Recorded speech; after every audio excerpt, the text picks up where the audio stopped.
హరి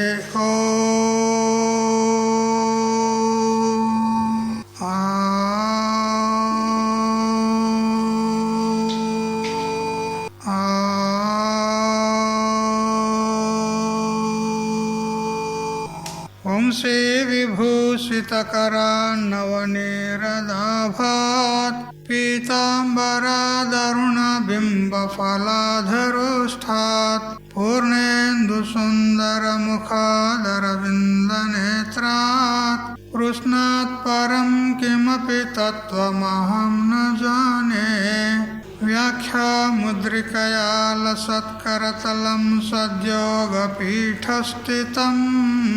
వామే జానుతలే దధానమపరం హస్తం సువిద్యానిధిం విప్రవ్రాతవృతం ప్రసన్నమనసం పాథోరోహాంగద్యుతిం పారాశర్యమతీవ పుణ్యచరితం వ్యాసం స్మరేత్ సిద్ధయే శృతిస్మృతిపురాణానామాలయం కరుణాలయం నమామి భగవత్పాదం శంకరం లోకశంకరం.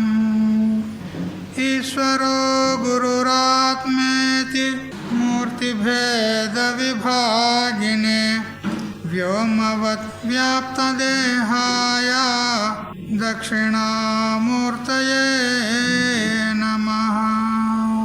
యుక్తాహార విహారాయ వివిక్తస్థలవాసినే మలయాళయతీంద్రాయ బ్రహ్మనిష్ఠాయ తే నమః. గీతా భాగవతాద్వైత తత్వామృతస్వరూపిణే గండిక్షేత్ర నివాసాయ రామకృష్ణాయ తే నమః. ఓం పూర్ణమదః పూర్ణమిదం పూర్ణాత్ పూర్ణముదచ్యతే పూర్ణస్య పూర్ణమాదాయ పూర్ణమేవావశిష్యతే. ఓం శాంతి శాంతి శాంతి. స్వాంత పరికల్పిత బ్రహ్మాండాంతర్వర్తి సకల చరాచర ప్రాణికోట్ల యొక్క అసత్ జడ దుఃఖ మోహాత్మకమైనటువంటి సకల ఉపాధుల కంటే విలక్షణమై సత్తు చిత్తు ఆనంద రూపం చేత స్వయం ప్రకాశమానమై వెలుగొందుచున్నటువంటి ప్రత్యేక అభిన్న పరమాత్మకు సాష్టాంగ ప్రణమిల్లుతూ, ఆత్మీయులారా, శ్రీమద్ భగవద్గీత క్షేత్ర క్షేత్రజ్ఞ విభాగ యోగము 13వ అధ్యాయము.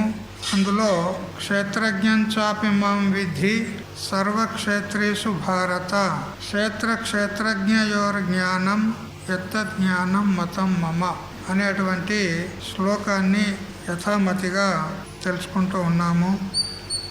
క్షేత్ర క్షేత్రజ్ఞయోర్ జ్ఞానం యత్తజ్ఞానం మతం మమ అని భగవంతుడు శ్లోకం యొక్క ఉత్తరార్ధంలో చెప్పాడు. క్షేత్రము మరియు క్షేత్రజ్ఞుల యొక్క ఏ జ్ఞానం అయితే పరబ్రహ్మం చేత అభిన్నంగా తెలుసుకున్నటువంటి అభేద దర్శన రూప జ్ఞానం ఏదైతే ఉందో అదే వాస్తవమైనటువంటి జ్ఞానము, అదే నాకు అభిప్రేతమైనటువంటి జ్ఞానం అన్నాడు. సాధారణంగా మనకు ప్రాపంచికమైనటువంటి జ్ఞానాలు ఉన్నాయి. ఇది ఘటము, ఇది పటము, ఇది పాషాణము, ఇది ఫలానా, ఇది ఫలానా అనేటువంటి జ్ఞానాలు ఉన్నాయి.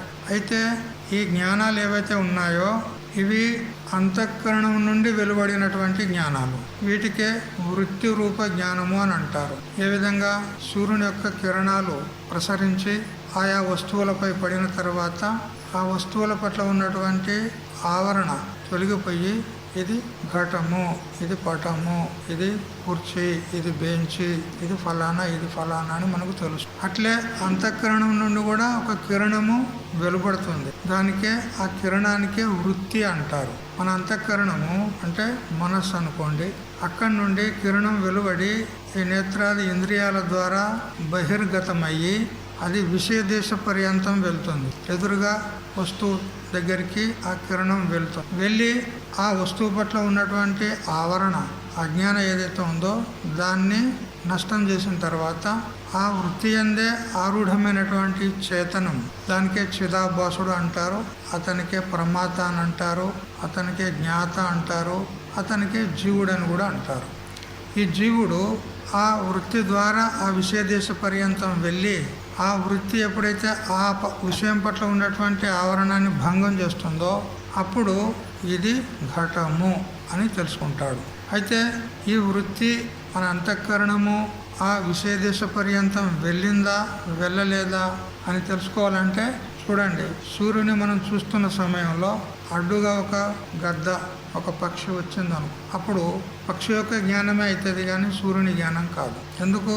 మన వృత్తి వెళ్తూ వెళ్తూ ఉన్నది, అక్కడ అడ్డుగా పక్షి వచ్చింది. అంటే మన నేత్ర కిరణాలు లేదా అంతఃకరణ వృత్తి యొక్క కిరణాలు ఆ విషయదేశ పర్యంతం వెళ్తున్నాయని మనకు తెలుస్తుంది. అక్కడ ఆ పక్షి అలా పోగానే అటు వెళ్ళిపోగానే మళ్ళీ సూర్యుని యొక్క జ్ఞానం అయింది. అంటే మన అంతఃకరణం నుండి కిరణాలు వెలువడుతున్నాయి అని దీని ద్వారా తెలుస్తున్నాయి. ఆ కిరణాల ద్వారానే ఇది ఫలానా ఇది ఫలానా అని తెలుస్తుంది. అయితే ఇవన్నీ కూడా ప్రాపంచిక జ్ఞానాలు, ఈ వస్తువుల జ్ఞానాలు, అనాత్మ జ్ఞానాలు, ఇవి వృత్తి రూప జ్ఞానాలు, ఇవి మన స్వరూప జ్ఞానం కాదు. మరి మన స్వరూప జ్ఞానం ఏది అని అంటే ఆ వృత్తిని, అంతఃకరణాన్ని, ఆ ప్రమాతను, ఆ విషయాన్ని అన్నిటినీ ఏకయత్నైన స్ఫోరయ్యదు, అన్నిటిని ఒకేసారిగా ఏదైతే తెలుసుకుంటుందో అది. ఆ వృత్తిని కూడా తెలుసుకునేటువంటి, ఆ అంతఃకరణాన్ని కూడా తెలుసుకునేటువంటి ఏ జ్ఞానం ఉన్నదో అది స్వరూప జ్ఞానం. అయితే ఈ అంతఃకరణంలో కూడా వాస్తవంగా జ్ఞానం లేదు. ఎందుకంటే అంతఃకరణము పంచభూతాల యొక్క సమష్టి సత్వగుణ కార్యం. భూతాలు జడము కాబట్టి అంతఃకరణం కూడా జడమే, దానిలో జ్ఞానం అంటూ లేదు. కానీ ఆ చైతన్యం సాక్షి యొక్క జ్ఞానాన్ని తీసుకొని అది ప్రకాశితమయ్యి ఇతరమును కూడా ప్రకాశిస్తుంది. ఏ విధంగా? ఉదాహరణ చూడండి, సూర్యుని యొక్క కిరణాలు అలా వస్తూ ఉన్నాయి, మన గది అడ్డంగా ఉంది, నేరుగా సూర్యకిరణాలు మన గదిలో పడవు. అప్పుడు ఆ గదికి ఎదురుగా, ఆ ద్వారానికి ఎదురుగా వెళ్ళి ఒక అద్దాన్ని తీసుకొని సూర్యునికి మరియు ఇటు గదికి 45 యాంగిల్స్లో పెట్టండి. అటు సూర్యకిరణాలు వచ్చి అద్దం మీద పడుతున్నాయి, ఆ అద్దం నుండి రిఫ్లెక్ట్ అయ్యి ఆ సూర్యకిరణాలు గదిలో పడుతుంది. అప్పుడు గది ప్రకాశిస్తుంది. పిల్లలు అంటారు, ఓ అద్దం నుండి ప్రకాశం వస్తుంది అని అంటారు. కానీ అద్దంలో ప్రకాశం ఉందా? వాస్తవంగా అద్దంలో ప్రకాశం లేదు. సూర్యుని యొక్క ప్రకాశాన్ని తీసుకొని అద్దము ప్రకాశింపబడి మరి గదిలో కూడా అది ప్రకాశం, అద్దంలో ప్రకాశం. అదేవిధంగా మన అంతఃకరణం కూడా అది సత్వగుణ కార్యం కాబట్టి మిగతా ఈ ఘటపటాది పదార్థాల కంటే కొంచెం స్వచ్ఛం ఉంటుంది, సత్వగుణ కార్యం కాబట్టి. ఈ ఘటాదులు ఇవన్నీ తమో గుణ కార్యం కాబట్టి అవి అస్వచ్ఛం ఉన్నాయి. అంతఃకరణం స్వచ్ఛం ఉంది, అది చైతన్యాన్ని ప్రతిబింబించుకునేటువంటి యోగ్యత కలది ఉంది. అప్పుడు చైతన్యం యొక్క ప్రకాశాన్ని తీసుకొని అది ప్రకాశింపబడుతూ మరి ఇతరమును ఘటాదులను కూడా ప్రకాశిస్తుంది. స్వతహాగా అంతఃకరణంలో బుద్ధిలో ప్రకాశకత్వం లేదు. కొందరు అంటారు, ఏమనుకున్నావు నా బుద్ధి ఎంత తెలివికల్లోని నేను అంటాడు. అది వచ్చి భ్రమ. బుద్ధిలో తెలివి లేదు, వాస్తవంగా చైతన్యంలో తెలివి ఉంది, సాక్షిలో తెలివి ఉంది. ఆ సాక్షి అంతఃకరణం నందు ప్రకాశిస్తూ మరియు దాని ద్వారా ఇతర వస్తువులను కూడా ప్రకాశిస్తుంది.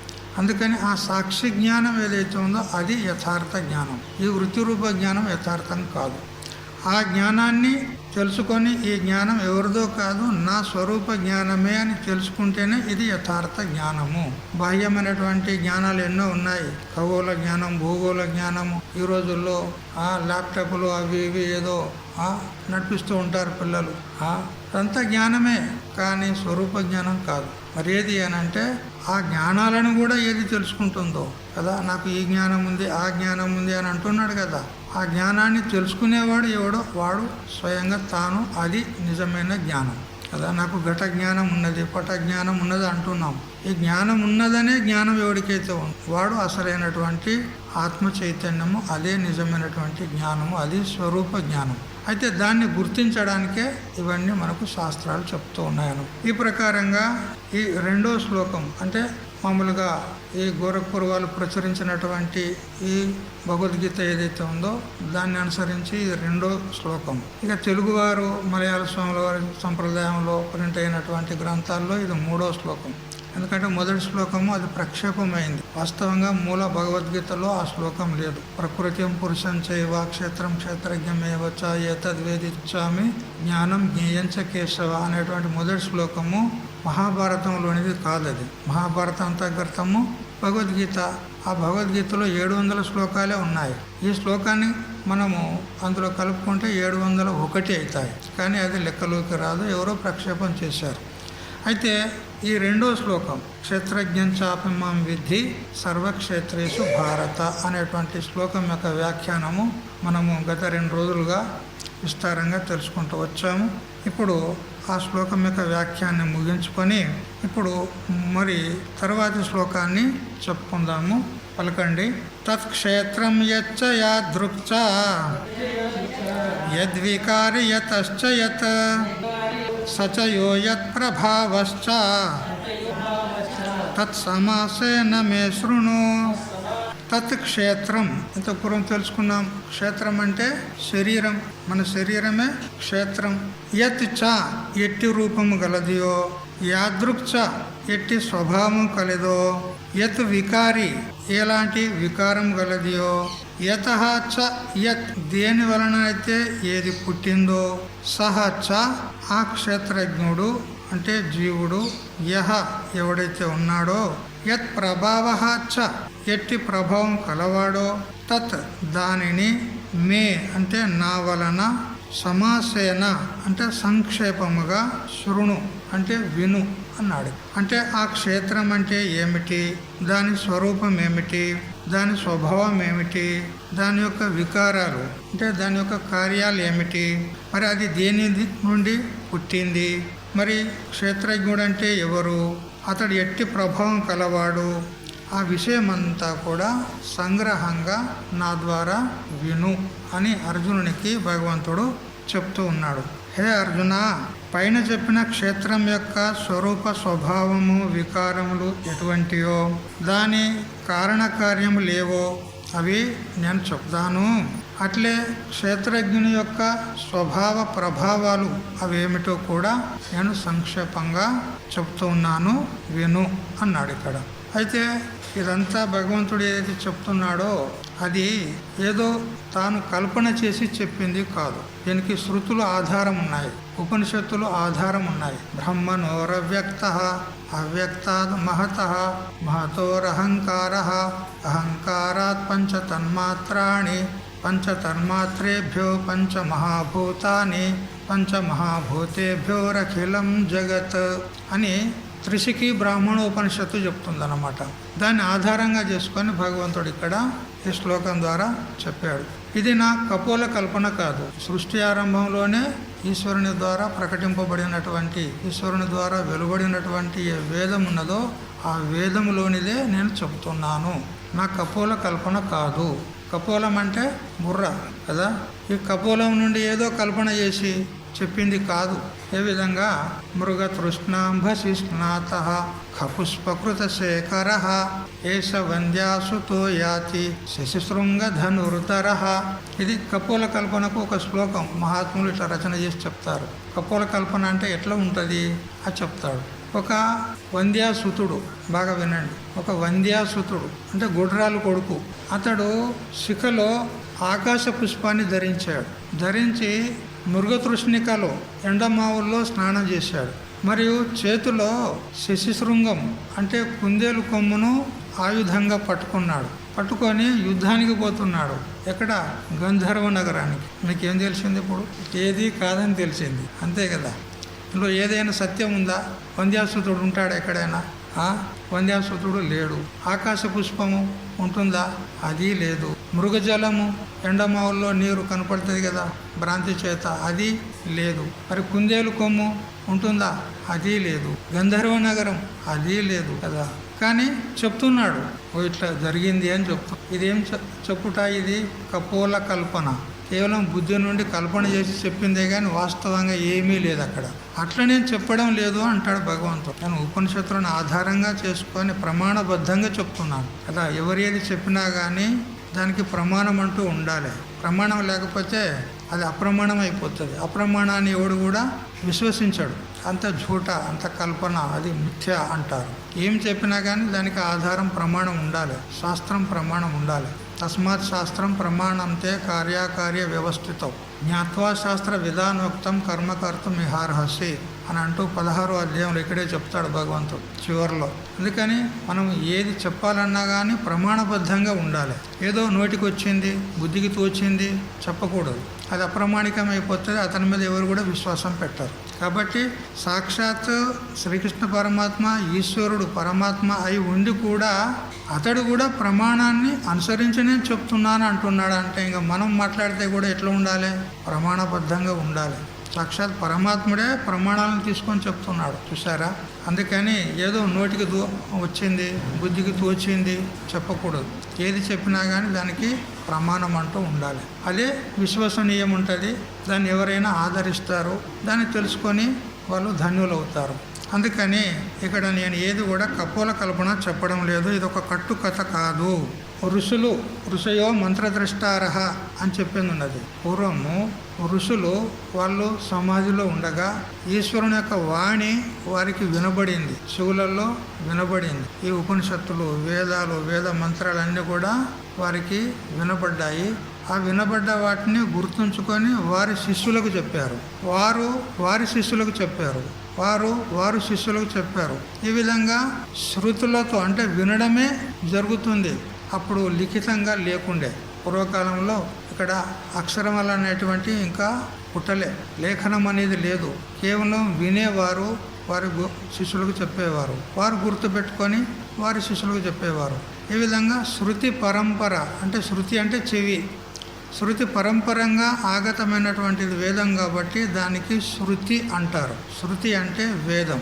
ఆ శృతులను అనుసరించి ఆ శృతుల్లో ఉన్నటువంటి తత్వాలను మహాత్ములు మరి ఇప్పుడు ఈ తర్వాతి కాలం వారు దాన్ని స్మరించుకుంటూ వాళ్ళు ఎప్పుడైతే రాశారో దానికి స్మృతి అంటారు. దాన్ని స్మరించుకుంటూ శృతిని స్మరించుకుంటూ చెప్పేదానికి స్మృతి అంటారు. ఇప్పుడు భగవద్గీత, మహాభారతము, మరి భాగవతము, రామాయణము, మరి పురాణాలు ఇవన్నీ కూడా స్మృతులు, స్మరించి చెప్పినటువంటి. ఈశ్వరుడు కేవలం ప్రకటన చేసినటువంటిది ఏదైతే ఉందో అది శృతి అనబడుతుంది. అది ఎవరో ఒక ఋషి, ఒక మనిషి, ఒక మహాత్ముడు రాసినటువంటిది కాదు వేదం అనేది, ఉపనిషత్తులు అనేది. అవి ఈశ్వరవాణి ఉన్నాయి. అస్య మహతోభూతస్య నిశ్వసితం ఏతద్ ఋగ్వేదాదేహే అని చెప్పిన ప్రకారంగా అవి ఈశ్వరుని యొక్క నిట్టూర్పుల వలె అవి ప్రకటమయ్యి ఋషులకు వినిపించినాయి. వాటిని పరంపరాగతంగా వాటిని తర్వాత వాటిని ఎప్పుడైతే అక్షరలిపి వచ్చిందో వాటిని తాటి ఆకుల మీద రాశారు. ఇలా తాటి ఆకుల మీద. ఆ తర్వాత ఎప్పుడైతే కాగితాలు తయారు కావడం మొదలైందో ఇప్పుడు పుస్తకాల రూపంలో మనకు గ్రంథాల రూపంలో లభిస్తున్నాయి. ఈ విధంగా అయితే ఇప్పుడు చెప్పినటువంటి అంటే ఇప్పుడు సంక్షేపంగా చెబుతాను అని ప్రతిజ్ఞ చేశాడు భగవంతుడు. ఇంకేం చెప్పలే. క్షేత్రం అంటే ఏంది, క్షేత్రజ్ఞుడు ఏంటి, దాన్ని ఇంకొంచెం విస్తరించి చెప్తాడు. ఇక్కడ కేవలం నేను చెబుతాను అన్నాడు అంతే, ఇంకేం చెప్పలే కదా. అది తర్వాత శ్లోకాల్లో చెప్తాడు తను చెప్పదలుచుకున్నట్టు విషయాలను. ఇప్పుడు ఉత్తర శ్లోకాలు చదవండి. భగవంతుడు ఏం చెప్పాడు, ఆ క్షేత్రం అంటే ఏమిటి, దాని యొక్క వికారాలు ఏమిటి, దాని స్వరూపం ఏమిటి, అవన్నీ కూడా ఇప్పుడు తరువాతి శ్లోకాల్లో చెప్తున్నాడు. 4, 5, 6 శ్లోకాలు చదవండి. ఋషిభిర్బహుదా గీతం ఛందోభిర్వివిధైః పృథక్ బ్రహ్మసూత్రపదైశ్చైవ హేతుమద్భిర్వినిశ్చితైః మహాభూతాన్యహంకారో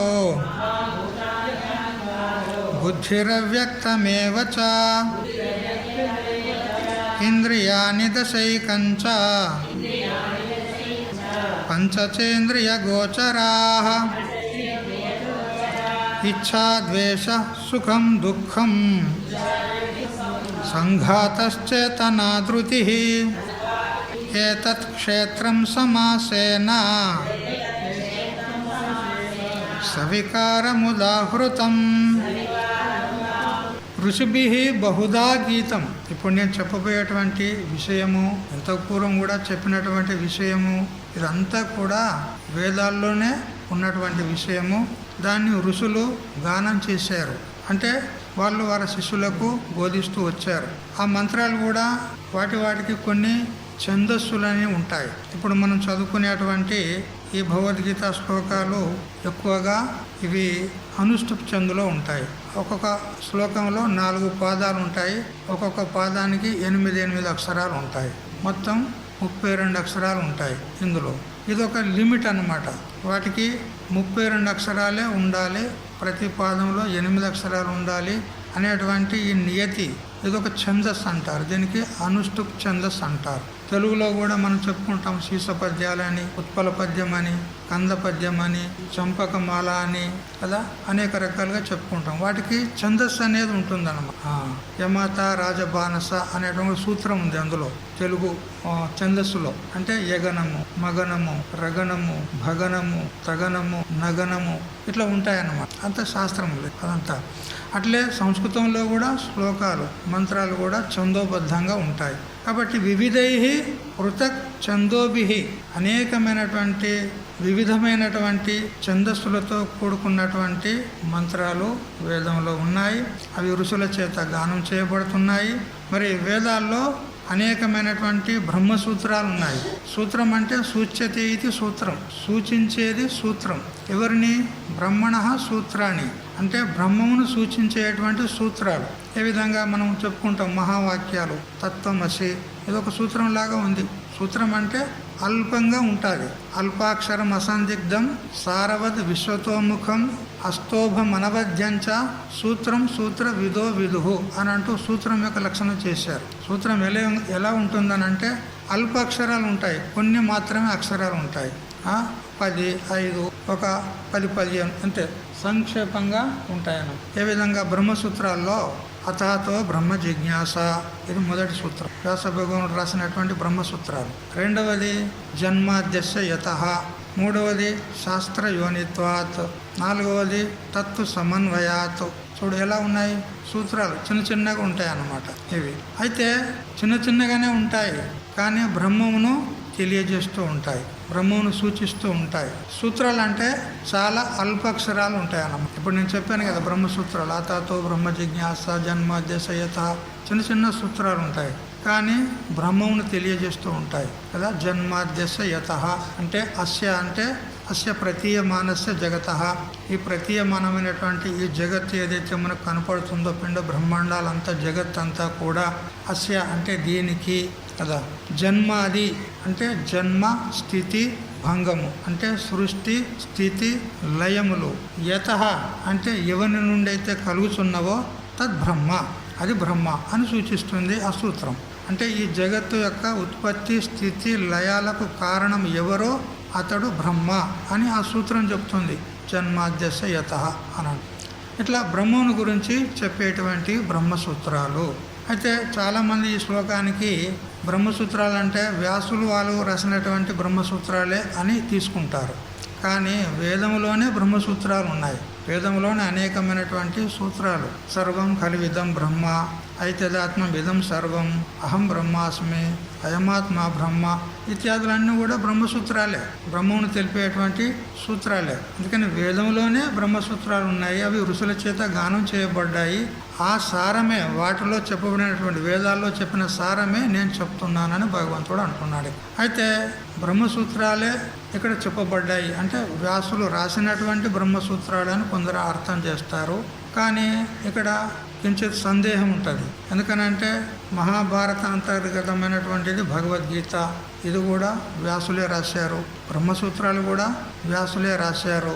భాగవతం కూడా వ్యాసులే రాశారు. మరి పురాణాలు కూడా వ్యాసులే రాశారు. అయితే మరి భారతము బ్రహ్మసూత్రాలు ఏది మొదలు రాయబడింది అని నిర్ణయం మాత్రం ఎవరు చేయలేరు. బ్రహ్మసూత్రాలు రాసింది వ్యాస భగవానుడే. మరి భారతం రాశాడు, అందులో భగవద్గీత కూడా ఉంది, ఇది కూడా వ్యాసులే రాశారు.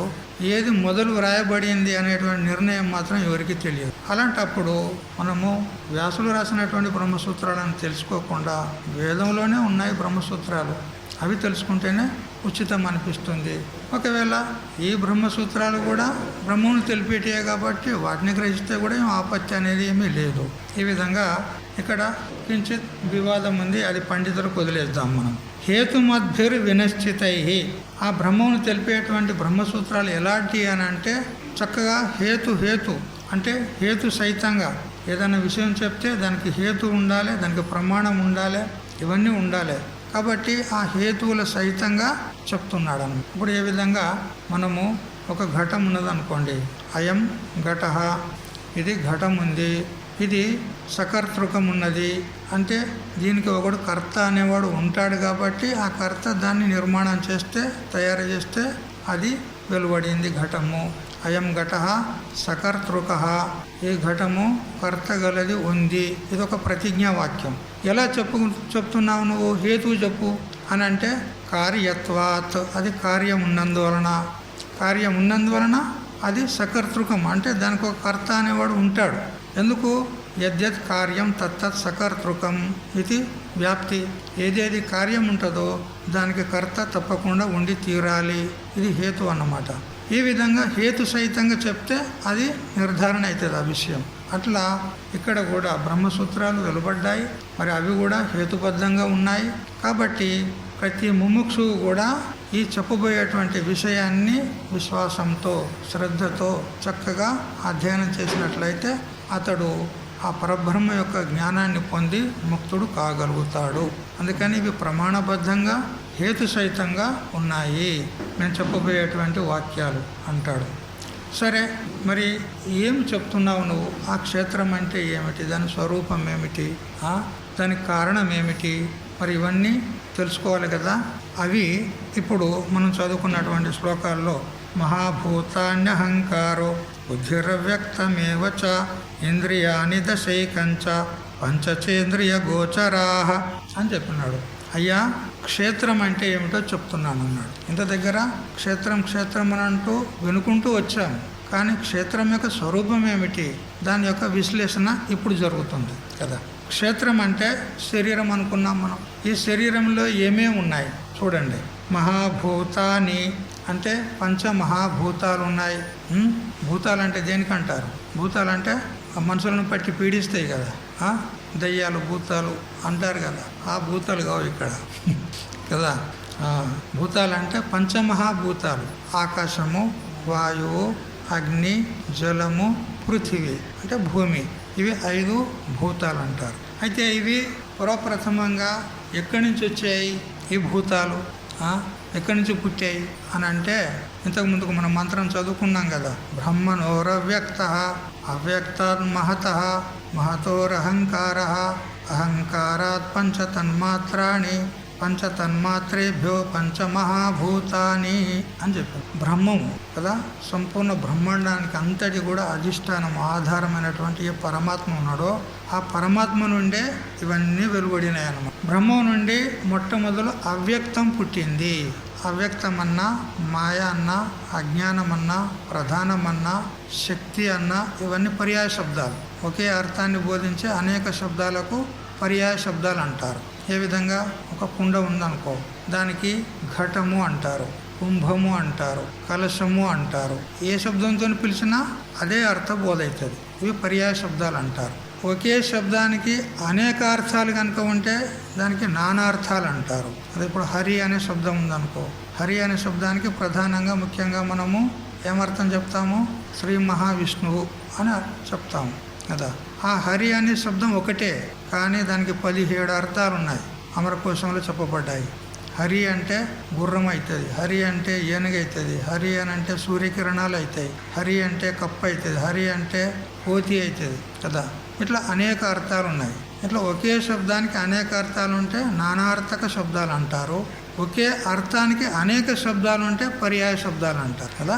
అట్లా ఇక్కడ అవ్యక్తం అంటే మాయా, మూల ప్రకృతి అని కూడా అంటారు దానికి కదా. బ్రహ్మం నుంచి మూల ప్రకృతి కల్పించబడింది, పుట్టింది కాదు, ఇది కల్పించబడింది. ఇది వేదాంతం అన్నమాట. పుట్టిందని అంటే అది బ్రహ్మము వికారి అయిపోతుంది. బ్రహ్మ వికారి అయితే అనిత్యం అయిపోతుంది, ఇలాంటి దోషాలు వస్తాయి. అందుకని బ్రహ్మమునందు కల్పించబడింది అని చెప్పాలి. అంతే, ఇది సత్యం ఉంది. మనం కూడా విచారం చేస్తే అనుభవానికి కూడా వస్తుంది. ఇప్పుడు చూడండి, నేను అజ్ఞానిని అంటున్నాం, నీకు బ్రహ్మం తెలుసా అని అడిగినాం అనుకో, ఏమంటాడు? తెలుసు అంటాడా? ఏం తెలిసింది చెప్పు కదా. తెలిస్తే పర్వాలేదు కదా, ఇన్ని రోజుల నుంచి విన్నాక తెలియకపోతే ఏమి తెలిసింది కదా, తెలిసింది. కానీ సామాన్యులకు అడిగామనుకో, నీకు బ్రహ్మం తెలుసా అంటే నాకు తెలియదు అంతే కదా. ఈ తెలియదు అనేదే అజ్ఞానం. అజ్ఞానం అంటే ఏదైతే ఒక వస్తువు కాదు, ఈ తెలియనితనం అనేదే అజ్ఞానం కదా. వాస్తవంగా నీ నుండి అజ్ఞానం పుట్టిందంటావా? ఇప్పుడు కల్పించబడింది అంటావా? పుట్టింది కాదు, ఇది కల్పించుకున్నావు అంతే.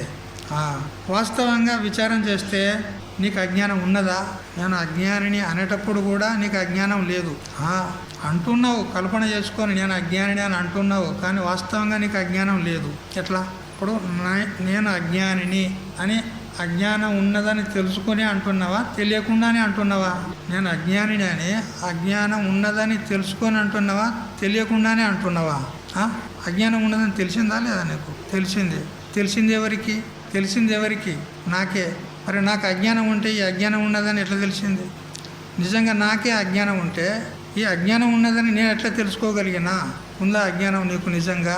పుట్టి అబద్ధాలన్నీ, నేను అజ్ఞానాన్ని అని అబద్ధాలు ఆడుతున్నారు మీరంతా కదా. వాస్తవంగా లేదు అజ్ఞానం. అజ్ఞానం ఉందని తెలుసుకొని అంటున్నావు కాబట్టి తెలిసిన వానికి అజ్ఞాని ఎట్లా అంటావు నువ్వు? అజ్ఞానాన్ని తెలుసుకున్న వానికి అజ్ఞాని అంటావా? తెలిసిన వానికి జ్ఞాని అంటాం కదా. మరి అజ్ఞానం ఉన్నదని తెలిసింది నీకు, తెలిసినప్పుడు నువ్వు జ్ఞానివా అజ్ఞానివా చెప్పు? అజ్ఞానం ఉన్నట్టా నీకు లేనట్ట? కల్పించుకున్నావు అంతే, వాస్తవంగా లేదు నీకు అజ్ఞానం. ఘనచ్చన్న దృష్టిర్ఘనచ్చన్న మర్కం యథా నిష్ప్రభం మన్యతే చాతి మూఢః తథా బద్ధవద్భాతి యో మూఢ దృష్టే స నిత్యోపలబ్ధి స్వరూపోహమాత్మా. నిన్న మనం చెప్పుకున్నాం కదా హస్తామలకాచార్యుల దృష్టాంతం అలా, ఆయన చరిత్ర చెప్పుకున్నాం కదా. ఆయనే చెప్పినాడు అన్నమాట. హస్తామలకీయం మేఘాలు ఆకాశంలో అలా వెళ్తూ ఉంటాయి కదా. ఒక్కోసారి సూర్యునికి అడ్డంగా వస్తాయి కదా. సూర్యునికి అడ్డంగా వచ్చినప్పుడు పిల్లలు అంటారు, ఓ మేఘం సూర్యుని కప్పేసింది అంటారు. మేఘం వచ్చి సూర్యుని కనపడకుండా చేసింది అంటారు కదా. అయితే వాళ్ళు ఎలా చెప్పగలుగుతున్నారు? చూసి చెప్పగలుగుతున్నారు అంతే కదా. దేంతో చూశారు? నేత్రంతోనే కదా మనం చూసేది. నేత్రంతో చూశారు. ఈ నేత్రము స్వయంగా ఏ వస్తువునైనా చూడగలదా? నేత్రము స్వయంగా ఏ వస్తువునైనా చూడగలదా? ఇప్పుడు చీకటి గదిలోకి వెళ్ళండి మీరు, మీ నేత్రాలు బాగానే ఉన్నాయి కదా, మంచిగానే ఉన్నాయి. కానీ చీకటి గదిలోకి వెళ్తే ఏ వస్తువు కనపడదు. కనపడుతుందా? కనపడదు. మరి ఎప్పుడు కనపడుతుంది వస్తువు? వెలుతురు కావాలి. వెలుతురు ఉంటేనే ఈ నేత్రము వస్తువును చూడగలుగుతుంది. అంటే వెలుతురు యొక్క అపేక్ష దీనికి ఉందన్నమాట నేత్రానికి కదా. ఇది మీకు తెలిసింది. అంటే నేత్రము ఒక వస్తువును ప్రకాశించాలంటే, తెలుసుకోవాలంటే దానికి ప్రకాశం యొక్క అవసరము, వెలుతురు యొక్క అవసరము, అది తెలిసింది. ఇప్పుడు ఈ పిల్లలు మేఘాన్ని చూసి చెప్తూ ఉన్నారు, మేఘము సూర్యునికి అడ్డంగా వచ్చింది అని చూసి చెప్తున్నారు. చూసే చెప్తున్నారు కదా, నేత్రంతోనే చూసి చెప్తున్నారు కదా. మరి ఆ నేత్రానికి వెలుతురు కావాలి కదా. మరి ఇప్పుడు మేఘాన్ని చూడడానికి ఈ నేత్రానికి వెలుతురు ఎక్కడి నుంచి వచ్చింది? ఆ మేఘాన్ని చూడడానికి నేత్రానికి ఏ వెలుతురు యొక్క సహాయం ఉంది అక్కడ? ఏ వెలుతురు? టార్చ్ లైట్ గిట్ట పెట్టుకొని పోయాడా? ఏ వెలుతురు? ఏ వెలుతురులో ఆ మేఘాన్ని చూస్తున్నాడు? సూర్యుని యొక్క వెలుతురులోనేనా? అంతే కదా. మరి సూర్యుని యొక్క వెలుతురు బ్రహ్మాండం అంతా ప్రకాశిస్తూ ఉండగా సూర్యుడు కప్పబడ్డాడు అనే మాట ఎంతవరకు సమంజసం చెప్పండి? సూర్యుడు కప్పబడ్డాడా?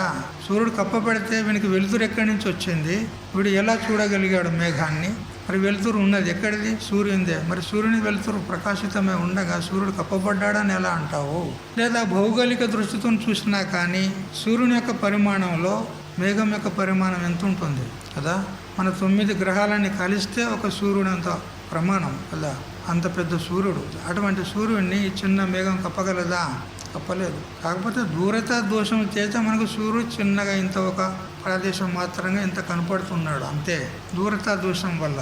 కానీ స్వరూపం చేత ఎట్లా ఉన్నాడు? మొత్తం మన 9 గ్రహాలు, భూమి, ఏది అంగారకుడు, మంగళగ్రహం, ఇవన్నీ మొత్తం 9 గ్రహాలు కలిస్తే ఆ సూర్యునిలో పోతాయి. అంత పెద్ద వాయుగోళం సూర్యుడు కదా. అంత పెద్ద గోళాన్ని చిన్న మేఘం ఎలా కప్పజాలదు. అది పిల్లలు అంటున్నారు అట్లా. తెలిసినవాడు అనడు, సూర్యుడు కప్పబడ్డాడని అనడు. అట్లే మన స్వరూపం కూడా అజ్ఞానం చేత కప్పబడింది అని మనం అంటున్నాం. నేను అజ్ఞానిని అని అంటున్నాం, కానీ ఇది కేవలం మిథ్యావచనం, సత్యం కాదు ఇది. ఎందుకు? ఆ అజ్ఞానం ఉన్నదని కూడా మనం తెలుసుకుంటున్నామంటే అది తెలుసుకునే మనకు అజ్ఞానం ఉంటే అజ్ఞానం ఉన్నదని ఎలా తెలిసింది నీకు? ఇది చాలా సూక్ష్మంగా ఉంటుంది, చాలా అద్భుతమైనటువంటి విషయం. మనకి ఎప్పుడు అజ్ఞానం అనేదే లేదు. నేను అజ్ఞానిని అంటున్నప్పుడు కూడా అజ్ఞానం లేదు నీకు, కేవలం భ్రాంతి, కల్పన చేసుకున్నావు అంతే. ఏ విధంగా నువ్వు నాకు బ్రహ్మము తెలియదు, ఆత్మ తెలియదు అనే అజ్ఞానాన్ని కల్పన చేసుకున్నావో, ఇక నీ కల్పనయే అక్కడ బ్రహ్మమునందు కూడా మాయ ఉంది అని చెప్తుంది. నీ కల్పననే, బ్రహ్మం కల్పన చేసుకోలే, నువ్వే కల్పన చేస్తున్నావు. అందుకని ఈ అజ్ఞానం కల్పితం ఉన్నది, వాస్తవం కాదు. జ్ఞానం కలిగిన తర్వాత లేకుండా పోతుంది. మరి ఏది జ్ఞానం చేత బాధ అవుతుందో, జ్ఞానం చేత నష్టం అవుతుందో అది సత్యం ఉండదు, కల్పితమే ఉంటుంది. ఏ విధంగా తాడు యందు పాము భ్రాంతి అయిందనుకో, మసక చీకట్లో సంధ్య వేళలో అలా దారి గుండా వెళుతూ ఉంటే అక్కడ ఒక తాడు మెలికలుగా పడి ఉంది. ఈ పోయేటువంటి వ్యక్తికి పూర్వము పాము యొక్క సంస్కారం ఉంది, పామును చూశాడు, ఆ సంస్కారం అంతఃకరణంలో ఉంది. అయితే ఈ మసక చీకట్లో వెళుతూ ఉండగా వాళ్ళంత దూరాన ఆ తాడు కనపడింది. కానీ ఇది తాడు అని స్పష్టంగా తెలియకుండా ఇది ఏదో ఉంది అని సామాన్య జ్ఞానం అయింది. ఆ సామాన్య జ్ఞానం కలగగానే వెంటనే ఇతనికి పాము సంస్కారం ఉద్భూతమయ్యి, ఇది పాము అని భ్రాంతి అయింది. ఏమంటాడు? పాము పాము పాము అంటాడు కదా. అక్కడ పాము ఉన్నదా వాస్తవంగా? వీడు కల్పించుకున్నాడా? చెప్పండి. వీడు కల్పించుకున్నాడు భ్రాంతి చేత, అక్కడ పాము అనేది లేదు. అయితే మనం తీరా దగ్గరికి వెళ్ళామనుకో, ధైర్యం చేసి లేదా ఒక దీపాన్ని పట్టుకొని ఒక టార్చ్ లైట్ పట్టుకొని తీరా దగ్గరికి వెళ్ళాం. దగ్గరికి వెళితే అది పాము కాదు. పామని కేక వేయకురా, పాము కాదది చేదబావి తాడు మాత్రమేరా. తాడు తాడయ్యుండి ఉండగా తాడు పామని భ్రమసి ఏడ్చుచు తామసంబున కాలమంతయు పాడు చేయక తెలివి నొందుము తత్వసారము తెలిసి కోరన్న సద్గురుని చెంత నిజము గనుగొని కదా మన మహాత్ములు చెప్పారు. పాము కానే కాదు అది, పామని కేకలేసి నీ కాలమంతా పాడు చేసుకుంటున్నావు అంటే తాత్పర్యం ఏంది ఇక్కడ?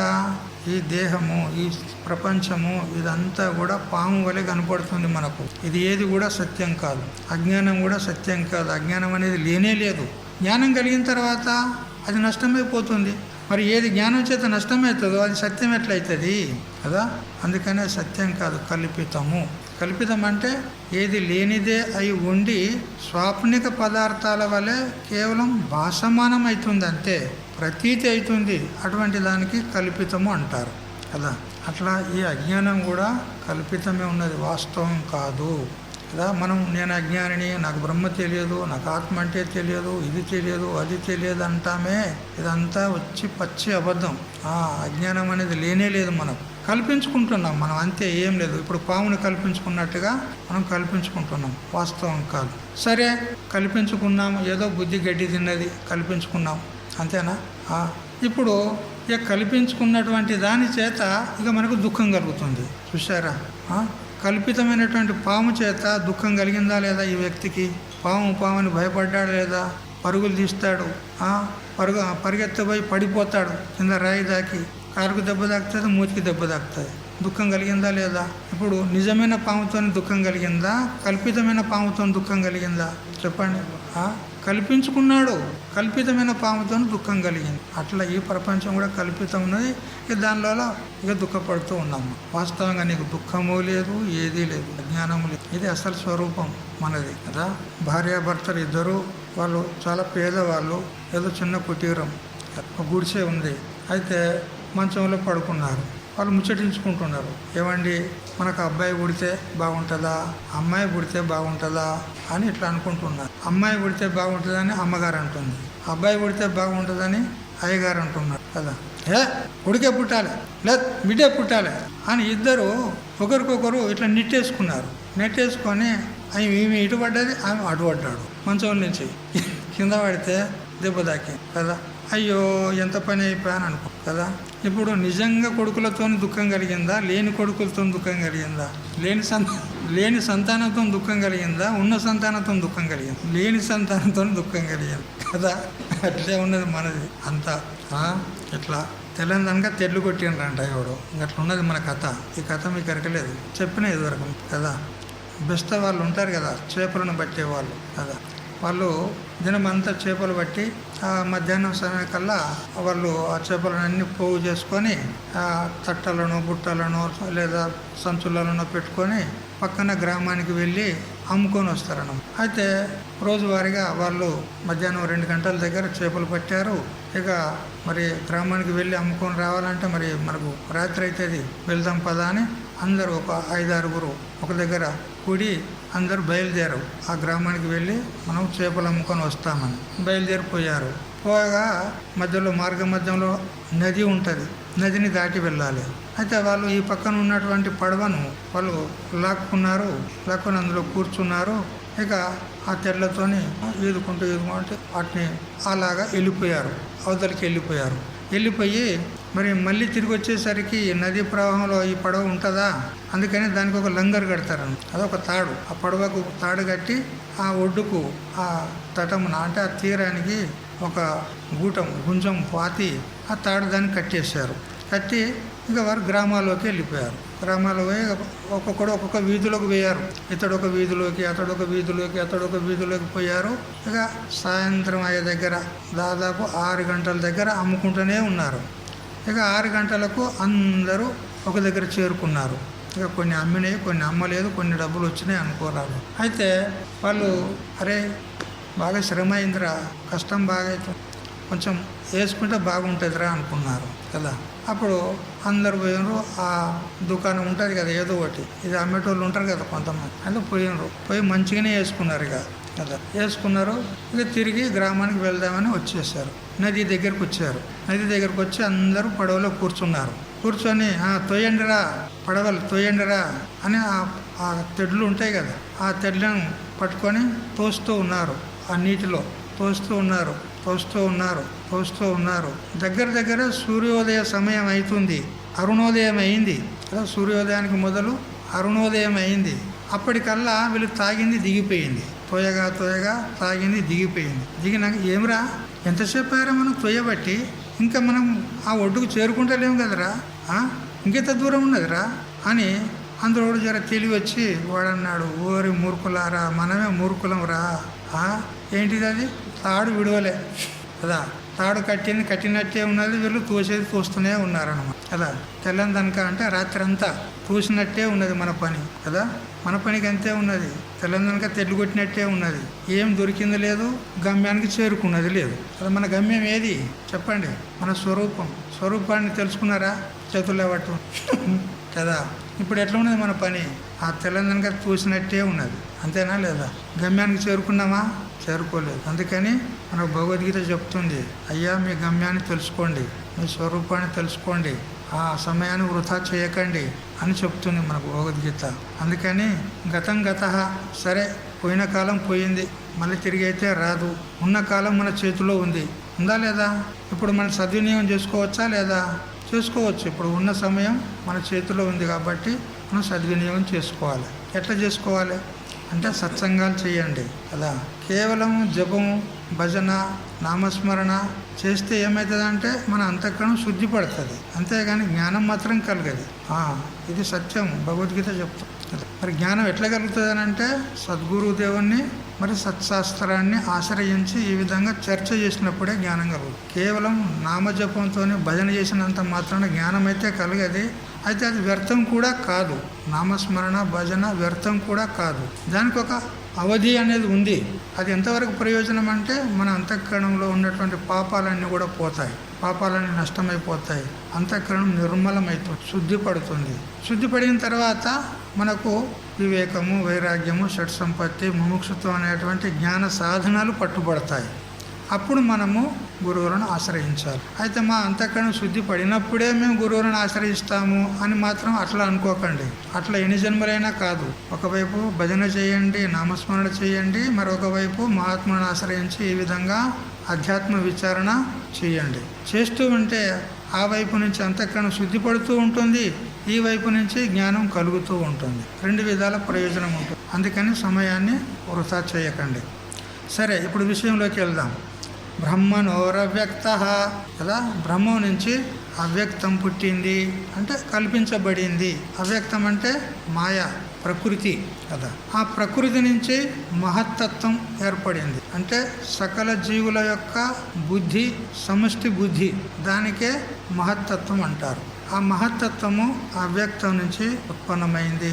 ఆ మహత్తత్వం నుంచి అహంకారం ఉత్పన్నమైంది. అహంకారం అంటే ప్రతివాడు కూడా నేను నేను అని అహంకరిస్తున్నాడు కదా. నేను రామయ్యను, నేను కృష్ణయ్యను, నేను దేవదత్తుని, నేను యజ్ఞదత్తుని, నేను నేను అనేటువంటి ఒక అహంకారం ఉందా లేదా? అహంకారం లేకపోతే నేను అని అనలేడు. అహం ఉంటేనే నేను అని అనగలుగుతాడు. ఆ నేను అనేది అహంకారం. ఆ అహంకారము సామాన్య అహంకారం, విశేష అహంకారం అని ఇట్లా భేదం ఉంటుంది. సామాన్య అహంకారం ఏదైతే ఉందో అది మన స్వరూపము. విశేష అహంకారము జీవుడు. నేను శరీరని, నేను మనిషిని, నేను బ్రాహ్మణుణ్ణి, నేను పలానా అనేది ఇది జీవుడు, విశేష అహంకారం కదా. కేవలం అహం బ్రహ్మాస్మి, అహం అనేది సామాన్యంగా ఉంటే అది మన స్వరూపం. ఇట్లా అయితే ఈ విశేష అహంకారం ఏదైతే ఉందో ఇది మహత్తత్వం నుంచి ఉత్పన్నమైంది. మహత్తత్వం నుంచి అహంకారము, అహంకారం నుంచి పంచ తన్మాత్రలు అంటారు. ఇప్పుడు మనం 5 భూతాలు చెప్పుకున్నాం కదా, ఆకాశము, వాయువు, అగ్ని, జలము, పృథివీ. ఈ 5 భూతాలు సూక్ష్మభూతాలు మొదలు ఉత్పన్నమవుతాయి. వాటికే తన్మాత్రలు అంటారు, సూక్ష్మభూతాలు అంటారు.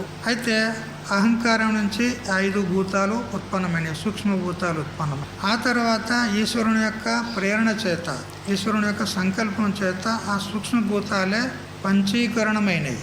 అంటే ఒకదానిలో ఒకటి కలిసిపోయాయి ఈశ్వరుని యొక్క ప్రేరణ చేత. ఏ విధంగా ఒక ఉదాహరణ చెప్తాను. 5 మంది మిత్రులు ఉన్నారు. ప్రతి ఒక్కరి దగ్గర ఒక్కొక్క రూపాయి ఉంది. అయితే వాళ్ళు ఏం చేశారంటే ఒక్కొక్క రూపాయిని చిల్లర చేశారు. చిల్లర చేసి 50 పైసలు 50 పైసలు అర్ధ చేశారని. ఇప్పుడు ఒక 50 పైసలు వారి దగ్గర పెట్టుకొని మరొక 50 పైసల్లో 1/8 అంటే పరక అంటారా ఏమంటారు దానికి, 50 పైసల్లో 1/8, 50 పైసల్లో 25 పైసలు, 12 పైసలు, 12 పైసలు పరక అంటారా ఏమంటారు మరి, బేడ. బేడ 4 బేడాలుగా చేశారు. 50 పైసల్లో 4 బేడాలుగా చేసి ఒక 50 పైసలు తన దగ్గర పెట్టుకున్నాడు. ఈ 50 పైసల్లో 4 బేడాలు చేసి ఈ మిగతా 4 ఉంటారు కదా తన మిత్రులు, మిగతా 4 ఒక్కొక్క బేడ వాళ్ళకి ఇచ్చేశాడు. ఈయనకో బేడ, ఈయనకో బేడ, ఈయనకో బేడ. ఇక ఇంకొక వ్యక్తి కూడా అలా చేశాడు. అతడు 50 పైసలు తన దగ్గర ఉంచుకున్నాడు. మళ్ళీ 50 పైసల్లో 4 బేడాలు చేసి మరి తనకంటే భిన్నమైన మిగతా 4కి మిగతా ఒక్కొక్కరికి ఒక్కొక్క బేడ ఇచ్చేసాడు. ఇట్లా 5 అట్లా చేసేసరికి మళ్ళీ అందరి దగ్గర మళ్ళీ 1 రూపాయి వచ్చేసింది కదా, మళ్ళీ 1 రూపాయి వచ్చేసింది. కానీ మొదటి వల్ల 1 రూపాయి కాదు, ఇది చిల్లర అక్కడి నుంచి ఎంత, ఇక్కడి నుంచి ఎంత, ఇక్కడి నుంచి ఎంత, ఇక్కడి నుంచి ఎంత వచ్చింది. అట్లే ఈ 5 భూతాలు కూడా ఒక్కొక్క భూతాన్ని ఈశ్వరుడు సగభాగం చేసినాడంటే ఇట్లా ఏదో పగలగొట్టినాడని కాదు, సంకల్పం చేశాడు అంతే. సగభాగం చేసి మిగతా సగంలో మళ్ళీ 4 భాగాలు చేసి ఆ 4 భాగాలను మిగతా ఆ భూతం కాకుండా ఇతర భూతాల్లో కలుపుకుంటూ వచ్చేసాడు. ఇట్లా అన్ని భూతాలు వచ్చేసరికి మళ్ళీ ఏ భూతానికి ఆ భూతం మళ్ళీ 100% ఉంటాయి. కానీ 100% ప్యూర్ కాదు, 100% ప్యూర్ కాదు, 50% ప్యూర్ ఆ భూతం. మిగతా 1/8 ఆ వాయువు నుంచి వచ్చిన భాగం కొంత, ఆ అగ్ని నుంచి వచ్చిన భాగం కొంత, జలం నుంచి వచ్చిన భాగం కొంత, పృథ్వీ నుంచి వచ్చిన భాగం కొంత, ఇట్లా కలిసిపోయాయి అన్నమాట. ఇది పంచీకరణం అంటారు. అంటే మిశ్రణమైనవి, ఒకదాని యందు ఒకటి మిశ్రణమైన, అంటే పూర్తిగా ప్యూర్ భూతాలు కావు ఇవి. సూక్ష్మభూతాలు ప్యూర్ భూతాలు అవి. ఇక ఎప్పుడైతే పంచీకరణమేమో అవి స్థూలాన్ని పొందినాయి, స్థూలత్వాన్ని పొంది అన్ని భూతాలు మిశ్రణం అయిపోయి ఇప్పుడు ఒక్కొక్క భూతానికి 5 భాగాలు అయిపోయినాయి. అంటే 5 భూతాల యొక్క 25 తత్వాలు ఏర్పడ్డాయి. ఆ 25 తత్వాల యొక్క సమూహమే ఈ స్థూల శరీరము. స్థూల శరీరంలో 25 తత్వాలు ఉన్నాయి. ఆకాశభూతమి 5 తత్వాలు, వాయుభూతాన్ని 5 తత్వాలు, మరి అగ్నిభూతాన్ని 5 తత్వాలు, జలభూతాన్ని 5 తత్వాలు, మరి పృథ్వీభూతం యొక్క 5 తత్వాలు, మొత్తము 25 తత్వాలు ఈ శరీరంలో ఉన్నాయి.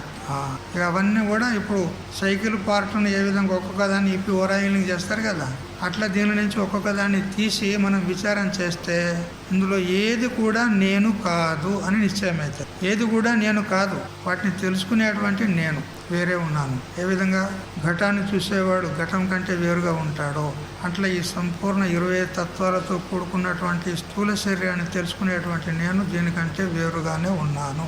ఉన్నామా లేదా? నా శరీరం అంటావా లేదా? పోనీ ఆ 25 తత్వాలు ఒక్కొక్కటి తెలుసుకోవాలంటే అది చాలా సూక్ష్మం ఉంటుంది. దానికి ఒక పుస్తకం కూడా తయారు చేసి టేబుల్ తయారు చేసి ఆ స్వామికి కూడా ఇచ్చాను నేను కదా. ఆ 25 తత్వాలు ఏవేవి, ఏ తత్వం చేత ఏవి అనబడుతున్నాయి ఇందులో కదా. శోకము, మోహము, కామము, క్రోధము, ఆలస్యము, ఇవి ఆకాశభూతం యొక్క 5 తత్వాలు. కొన్ని ఓపిక ఉంటే చెప్తా. ఉందా? ఆకలి అవుతుంది అంటారా? ఇంకా ఉన్నది టైము కదా. తిందాం, అందరం తిందాం, మాకు కూడా ఆకలి అవుతుంది కదా. మీకు ఫోన్ నెంబర్ ఇస్తే పంపిస్తాను. ఆకాశం యొక్క 5 తత్వాలు చెప్తా వినండి. ఇవి మన శరీరంలో ఉన్నాయి. మొత్తం 25 తత్వాలు ఏవేవి కదా స్పష్టంగా తెలుసుకోండి. శోకం అంటే దుఃఖం మనలో ఉందా లేదా? శోకం అనేది ఉంది కదా. కామం అంటే కోరిక, మనలో కోరికలు చెలరేగుతాయా లేదా? కోరిక, ఇచ్చ ఉంది.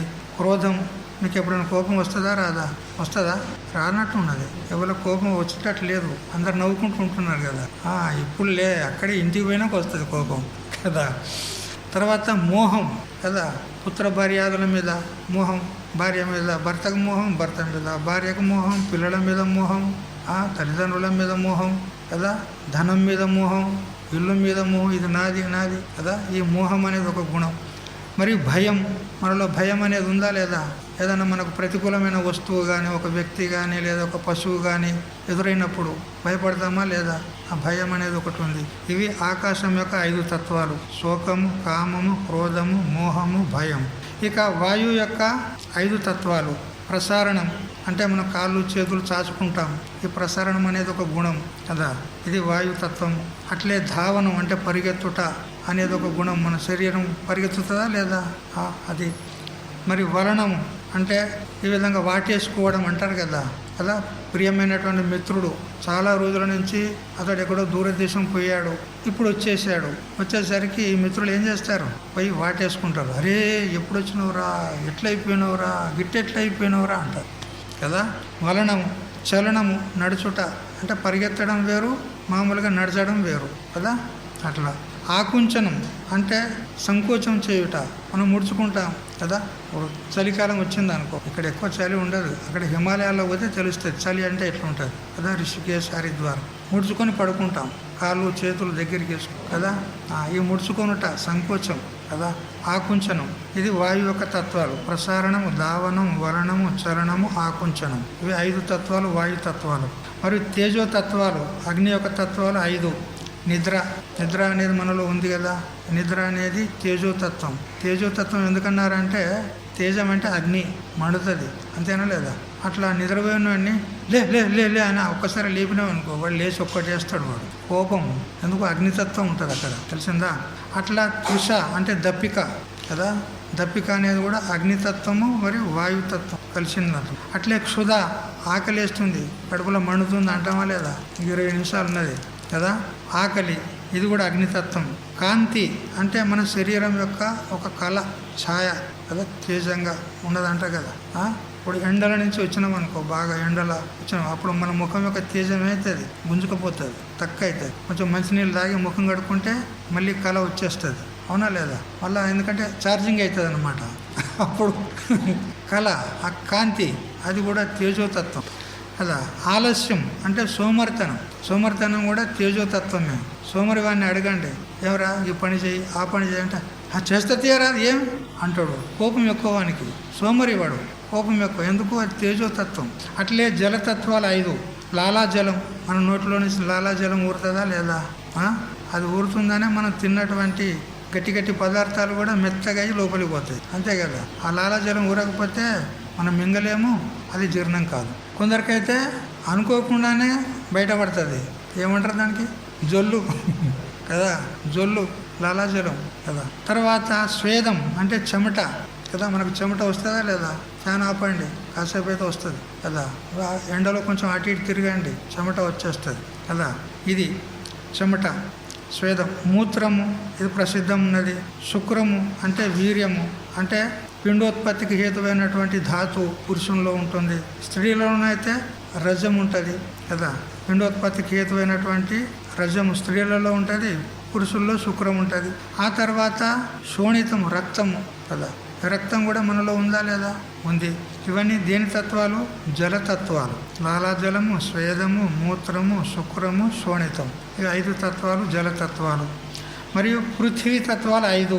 రోమములు కదా, వెంట్రుకలు ఉన్నాయి ఇక్కడ శరీరం అంతా వెంట్రుకలు ఉన్నాయి, రోమాలు, ఇవి పృథ్వీతత్వం. చర్మం ఉన్నది కదా, శరీరం మీద చర్మం ఉన్నది. భగవంతుడు ఏదో అనుగ్రహించి చర్మం ఇచ్చాడు మనకు, లేకపోతే ఈగలు వాళ్తుండే, దోమలు వాళ్తుండే, కాకులు గద్దలు తిరుగుతుండే మన చుట్టూ కదా. చర్మం ఇదేమి తత్వము? పృథ్వీతత్వం. నాడులు ఉన్నాయి కదా, ధమనులు, సిరలు అని ఉంటాయి కదా. రక్తాన్ని లోనికి తీసుకెళ్లేటి సిరలు, లో నుంచి హృదయం నుంచి మళ్ళీ శరీరానికి పంపేటువంటి ధమనులు. ఈ విధంగా సిరలు, ధమనులు అనేటువంటి నాడులు ఉన్నాయి. మరియు మాంసము ఇదైతే ప్రసిద్ధం ఉన్నది. మరి అస్థులు అంటే ఎముకలు, అవి కూడా ప్రసిద్ధం ఉన్నాయి.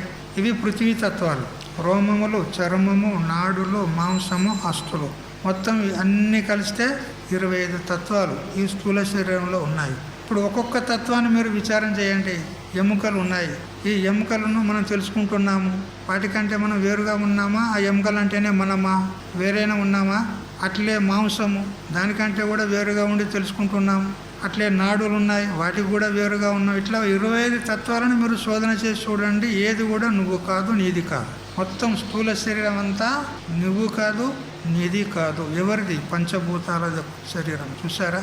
పంచభూతాల శరీరాన్ని మనం ఏమనుకుంటున్నాం? నాది నాది అని మురిసిపోతున్నాం కదా. అద్దం ఎదురుగా నిలబడితే అరగంట అయినా కానీ కదలం, అంతే కదా. నిజమా అబద్ధం? మీరేం నిలబడతారు ముఖమే గట్ల అయిపోయినాక కానీ కదా. ఏమనుకుంటున్నారు? అందరు మిమ్మల్ని అంటలేదు, నేను కొందరిని అంటున్నాను, మీరేమనుకోకుండా కదా. చూసారా?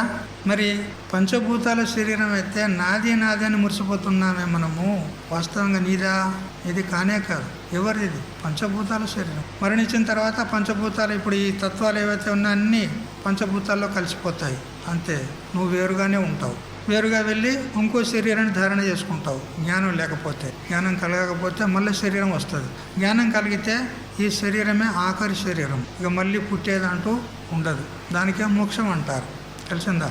ఈ ప్రకారంగా 25 తత్వాలను కనుక మనం విచారణ చేసినట్లయితే ఏ ఒక్కటి కూడా నేను కాదు, నాది కాదు అని అది స్పష్టమైపోతుంది. ఎప్పుడైతే 25 తత్వాలు నేను కాదు, నాది కాదు, అప్పుడు 25 తత్వాల యొక్క సమూహాత్మకమైన స్థూల శరీరము నేను కాదు, నాది కాదు అని తెలుసుకోవాలి. ఇప్పుడు ఈ శరీరం మీద ఉన్నటువంటి మోహం ఏదైతే ఉందో అది పోతుంది.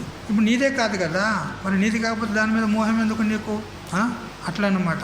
వైరాగ్యం కలగడానికి ఇవన్నీ చెప్తూ ఉన్నాడు భగవంతుడు కదా. ఎటుదిరిగా వైరాగ్యం కలిగితేనే మనకు జ్ఞానం కలుగుతుంది. వైరాగ్యాన వినాజ్ఞానం కదాచ నోపజాయితే. వైరాగ్యం లేకుండా జ్ఞానం కలగడానికి అవకాశమే లేదు. మరి వైరాగ్యం కలగాలంటే ఈ విధంగా చికిత్స చేయాలి. ఒక్కొక్క పార్ట్ను తీసి దాన్ని విచారం చేయాలి. ఇది ఎవరు, దాని స్వరూపం ఏమిటి అన్నమాట. ఇట్లా విచారం చేస్తే మనకు తెలుస్తుంది శరీరం నేను కాదు.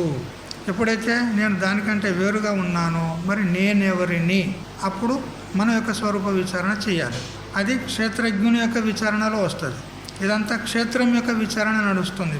ఇప్పుడు ఈ 25 తత్వాల కలయిక సమూహము స్థూల శరీరం అనబడుతుంది. అయితే ఇంతకుముందు మనం చెప్పుకున్నామే సూక్ష్మభూతాలు అని. అంటే ఇప్పుడు పంచీకరణం కాక పూర్వము ఏవైతే సూక్ష్మభూతాలు ఉన్నాయో వాటి నుంచి ఇంద్రియాలు, 5 ఇంద్రియాలు, ఏవి? కర్మేంద్రియాలు, 5 జ్ఞానేంద్రియాలు, మరియు పంచ ప్రాణాలు, మనస్సు, బుద్ధి, ఈ 17 తత్వాల యొక్క సమూహము ఈ సూక్ష్మభూతాల నుంచి ఏర్పడింది. అది సూక్ష్మ శరీరం అంటారు. ఇది స్థూల శరీరం. దీనిలో ఉన్నది ఇంకోటి సూక్ష్మ శరీరం ఉన్నది. ఇప్పుడు మనకు ఇంద్రియాలు ఉన్నాయి, పంచ జ్ఞానేంద్రియాలు అంటే శ్రోత్రము, చెవి, త్వక్ అంటే చర్మము, నేత్రము, రసనము, మరియు ఘ్రాణము అంటే ముక్కు కదా. ఈ 5 జ్ఞానేంద్రియాలు అంటారు. ఎందుకు? 5 విషయాల యొక్క జ్ఞానం వీటి ద్వారా అవుతుంది. 5 విషయాలు ఏవి? శబ్దము, స్పర్శము, రూపము, రసము, గంధము. ఈ పంచ విషయాలు అన్నమాట. ఈ పంచ విషయాలతోనే కూడుకొని మొత్తం ప్రపంచం అంతా వ్యాప్తమై ఉంది. ఎక్కడ తిరిగినా పంచ విషయాలే ఉన్నాయి. 6వ విషయం లేదు ప్రపంచంలో. నువ్వు ఎక్కడన్నా పో, బ్రహ్మలోకంబో దేవలోకంబో ఎక్కడన్నా పో, 5 విషయాలు ఉంటాయి. ఈ 5 విషయాల యొక్క జ్ఞానం మనకు దేని ద్వారా జరుగుతుందంటే ఈ 5 ఇంద్రియాల ద్వారా జరుగుతుంది. ఇప్పుడు నేత్రం ఉంది, ఎదురుగా ఒక వస్తువు ఉంది, ఇది ఫలానా అని తెలుసుకోగలుగుతున్నాం. అది తెలుసుకోవడానికి సాధనమైంది నేత్రం. అంటే తెలుసుకోవడానికి అంటే జ్ఞానానికి సాధనం కాబట్టి ఇది జ్ఞానేంద్రియం అనబడతారు. అట్లే శబ్ద జ్ఞానం అవుతుంది చెవి ద్వారా, దానికి జ్ఞానేంద్రియం అన్నాం. ఇది శ్రోత్రేంద్రియం అంటారు, ఇది నేత్రేంద్రియం అంటారు, ఇది త్వచేంద్రియం అంటారు. త్వక్ అంటే చర్మం, త్వచేంద్రియం అంటారు. ఇది రసనం కదా, మనం భోజనం చేస్తాము, 7 రుచులు తెలుస్తాయి మనకు కదా. కటు, ఆమ్ల, లవణ, కటు, కషాయ, తిక్త 6 రుచులు ఉంటాయి. 6 రుచుల జ్ఞానం దేని ద్వారా అవుతుంది? నాలుక ద్వారా అవుతుంది. అందుకని ఇది రసనేంద్రియం, అంటే ఆ రసాన్ని గ్రహించేటువంటి ఇంద్రియం రసనేంద్రియం నాలుక. ఆ జ్ఞానానికి సాధనమైంది. ఇది ఉప్పుగా ఉందా, కారంగా ఉందా, చేదుగా ఉందా తెలుసుకుంటామా లేదా? అమ్మగారు ఉప్పు లేదంలో అంటాం, అయ్యో మర్చిపోయిందండి అని వేస్తుంది మళ్ళా కదా. వేస్తూ ఇంత ఎక్కేసింది అనుకో, అయ్యో విషం అయిందని మళ్ళీ అంటావు. ఇప్పుడు లేదని ఎట్లా జ్ఞానం అయింది, ఉన్నదని ఎట్లా జ్ఞానం అయింది నీకు? నాలుక ద్వారానే కదా. అట్లా కారం ఎక్కయింది అనుకో, కారం ఉందని తెలుస్తుంది. పులుపు ఎక్కయింది అనుకో, పులుపు ఉన్నదని తెలుస్తుంది. ఇట్లా ఈ రుచుల జ్ఞానం దేని ద్వారా అవుతుందో అది రసనేంద్రియం కదా. ఇది కూడా జ్ఞానేంద్రియం, ఎందుకంటే ఆ రుచుల జ్ఞానం మనకు కలుగుతుంది. అట్లా సుగంధము దుర్గంధం యొక్క జ్ఞానం కూడా మనకు అవుతుంది. దేని ద్వారా? గ్రహణేంద్రియం అంటారు దీనికి. నాసిక కదా, ముక్కు ద్వారా అవుతుంది. కాబట్టి గంధ జ్ఞానం కలుగుటకు సాధనమైనందువలన దీనికి గ్రహణేంద్రియం అంటాం. ఇట్లా 5 జ్ఞానేంద్రియాలు అనబడతాయి. ఇవి కూడా సూక్ష్మ శరీర అంతర్గతం ఉన్నాయి. అట్లే 5 కర్మేంద్రియాలు ఉన్నాయి. కర్మ అంటే పని చేయడానికి సాధనాలు. ఇవేమో జ్ఞానానికి సాధనాలు అయితే పని చేయడానికి సాధనాలు 5 ఉన్నాయి. వాటికి కర్మేంద్రియాలు అంటారు. వాగేంద్రియం మాట్లాడుతున్నాం ఇప్పుడు కదా. ఈ మాట అనేది ఒక క్రియ జరుగుతోంది, కర్మ జరుగుతోంది కదా. ఈ కర్మ జరగడానికి కారణం వాగేంద్రియం నాలుక. ఈ నాలుకకు 2 పనులు ఉన్నాయి. రసనేంద్రియంగా పనిచేస్తుంది, వాక్యేంద్రియంగా పనిచేస్తుంది. 2 పనులు చేస్తుంది ఇది. అందుకే ఇది చాలా ప్రమాదకరమైనటువంటి రసనేంద్రియం, చాలా ప్రమాదమైంది. దీనిని ఒకవేళ గెలిచినట్లయితే మొత్తం బ్రహ్మాండాన్ని గెలవచ్చు. రసాన్ని గెలిస్తే బ్రహ్మాండాన్ని గెలవచ్చు. జితే రసం జితం సర్వం అని భాగవతం చెప్తుంది కదా. నాలుకను జయించినట్లయితే వాడు అన్ని జయించినట్టే. ఎందుకంటే కమ్మకమ్మడి తినేది అలవాటు ఉంటే ఇక శరీరం అనే అదుపులో ఉంటుందా? ఉండదు. ఇక దుర్వ్యసనాలకు లోపడుతుంది. కానీ నాలుకను అరికట్టామా అప్పుడు శరీరం కంట్రోల్లో ఉంటుంది. అప్పుడు మనకు సహకరిస్తుంది ఆధ్యాత్మ చింతన చేయడానికి. అట్లా అన్నమాట. అందుకని రసనేంద్రియాన్ని చాలా జాగ్రత్తగా ఉంచాలి. కమ్మకమ్మటి తినాలి, ఇది తినాలి, అది తినాలి అని కోరొద్దు. దాన్ని జయించండి. దాన్ని అదుపులో పెట్టుకోండి, నియమనంలో పెట్టుకోండి.